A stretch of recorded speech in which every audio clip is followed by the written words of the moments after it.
So, it's been a while since I've done one of these kinds of videos, and I've been thinking to myself lately that I really want to do another one. And while yes, I did do my Dark Lord video, there is other stuff that I have kind of a controversial opinion of with Doom. One of these things that I have a major issue with in Doom is the usage of Samuel Hayden in the Ancient Gods Part 1. I think that one of the fan favorite and most iconic characters in the series' history shouldn't have been treated the way he was.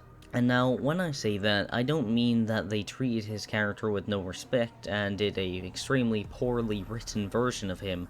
No. What I mean is I don't like the direction they chose to take with him. So in this video, I'm going to be explaining why I think that the Ancient Gods Part 1 ruined Samuel Hayden.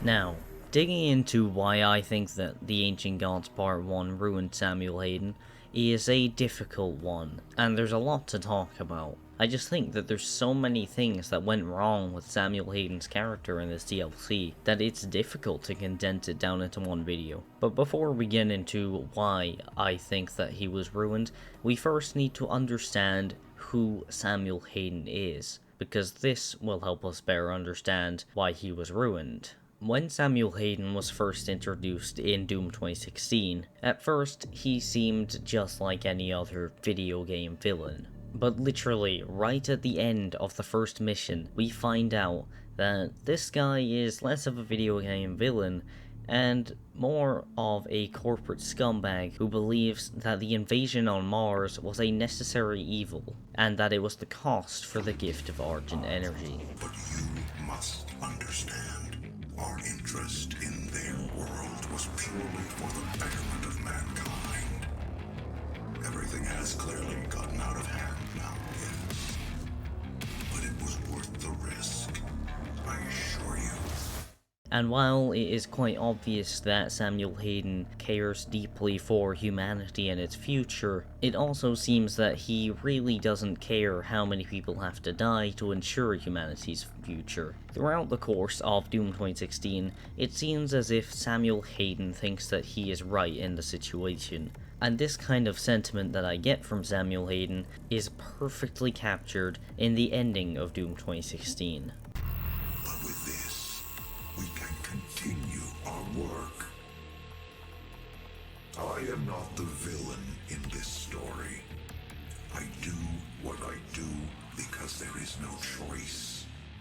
And while we do see several times that Samuel Hayden may on some level feel guilty about the demonic invasion, it also seems that he doesn't care as much as he does about profit and Argent energy. Though there is one part when you're on your way to visit Samuel Hayden in person for the first time, where you see a hologram of him lecturing Olivia Pierce on the possible cult activities going on inside the UAC. So I mean, he didn't not care about a demonic invasion.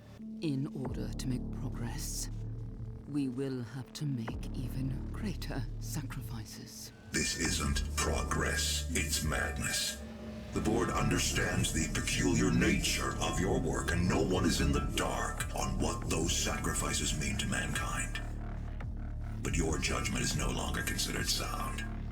I mean, the computers are literally programmed to tell you if there's a demonic invasion in this game. It is so ridiculous. But in Doom Eternal, while Samuel Hayden does for the most part stay the same, he does act a tiny bit different to how he usually did in 2016. Now, more than ever, he is even more so focused on saving humanity. And while the whole point of Argent energy was so that not only could he make tons of money, but it would also be a renewable energy source for humanity in a time where that is desperately needed.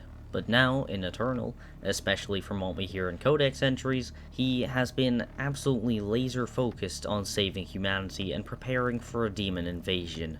Because at the point in time that a lot of these codexes are set in, that was a almost inevitability. When Samuel Hayden got back to Earth, he warned people of what was going to happen, and built weapons using Argent energy to try and combat the demonic invasion. Of course, this was a colossal failure, with Samuel Hayden himself being defeated, but even then, once we managed to get Samuel Hayden to be able to talk again, he even gloats about the fact that you have to use the demonic crucible to power the Fortress of Doom to stop the invasion. And I have to agree with him, this is incredibly ironic.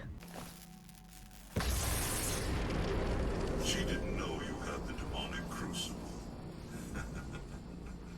In the end, the very power source you sought to eradicate from Earth is now what will help you save it. But now that you know who Samuel Hayden is, let's get into what I think went so wrong. So, at the beginning of the Ancient Gods Part 1, Samuel Hayden seems pretty normal, giving you mission information and giving you a little recap on what happened in the main campaign. And when I say normal, this is because, well, he usually gives us exposition anyway. But the further you get into this level, the more off he seems to be, and it doesn't really feel like Samuel Hayden's talking to you.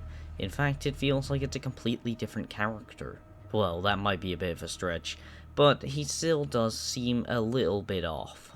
The way he hypes up the Seraphim seems more like an unhealthy obsession with the Seraphim than an actual mission. The Seraphim was the loyal aid to the Father. You and every human on this planet owe your reality to them. And I think the fact that it turns out in the end that Samuel Hayden is the Seraphim was an extremely bizarre choice, and it doesn't really make much sense. Now, of course, you can use the excuse of, oh, well, Samuel Hayden's human identity was fake, and it was made up so that he could hide the fact he's a maker. But I don't think the fact that Samuel Hayden was a maker all along really makes much sense. I mean, his motives just seem so drastically different now, that he is literally a different character. But the thing is, Samuel Hayden being the Seraphim was something that was speculated and teased for a very long time.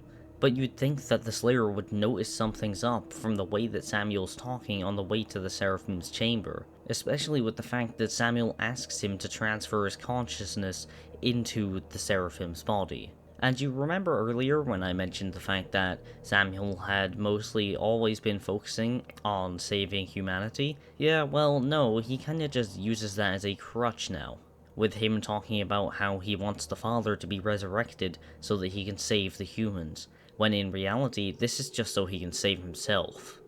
Hurry, retrieve the Father's soul sphere.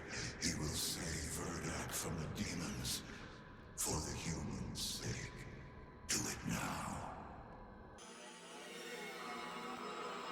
This is the Father's sphere. He will save me. And sure, while this does lean into the greedy corporate businessman kind of side of his personality, it doesn't really make much sense. Samuel also acts a lot more arrogant than he did in the original two campaigns in this DLC, seeming like he's overly full of himself, which doesn't really fit into character for him, I don't think. Sure, I mean, from when he gloated about the demonic crucible having to be used to save humanity, you could kind of see this side of him come out a bit, but it's nowhere near as much to the extent that it is in this DLC. And when he says stuff like, You and every human on this planet owe your reality to them. it makes me feel even more that he doesn't feel like the same character, and that he's completely different. This is not something that Samuel Hayden would have said. And sure, while that would have been partly because, well, he wasn't the Seraphim at the time, I don't think he would have ever actually said something like this in the first place. And I mean, the way that he talks to the Slayer as well feels just off. Him mentioning that none of this would have happened if he didn't give the Slayer his power seems extremely out of character.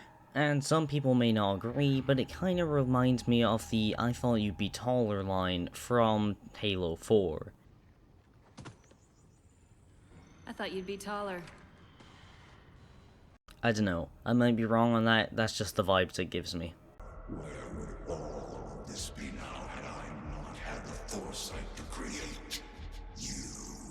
Your gifts are owed to us now. I wasn't all too bothered with Vega ending up to be the father, but I am much more disappointed with the fact that Samuel was the Seraphim. in my opinion, is a complete waste of an amazing character. These two could have been separate characters and that would have been fine. Samuel Hayden is an amazing character, and I'm just really sad to know that he's not really going to be in any future games, at least not the way he was. I don't think that the intern is a suitable replacement really for Samuel Hayden. I'd much prefer having Hayden talk to me than the intern, because while I don't really mind the intern, he can just get on my nerves a bit after a while. But you know what was even worse than what the Ancient Gods Part 1 did with him? What the Ancient Gods Part 2 did with him. Because he's literally not even in that DLC, which I really believe he should have been. He was kinda just swept off to the side for us to speculate what happened to him after he got teleported away, which wasn't really the best decision in my opinion. The Ancient Gods Part 1 is one of my favorite campaigns in any video games ever. I absolutely love it. I love the exciting challenge it brings. I love some aspects of its story, but the main thing I don't like is what they did with Hayden. But that's all I have to say on this topic. If you enjoyed the video, give it a like, and if you really enjoyed, consider subscribing. I've got a merch store as well, so you might like some of the stuff that you can find in there. I also have a Twitter and Discord, so go follow and join those. But other than that, thank you for watching, and have a nice day.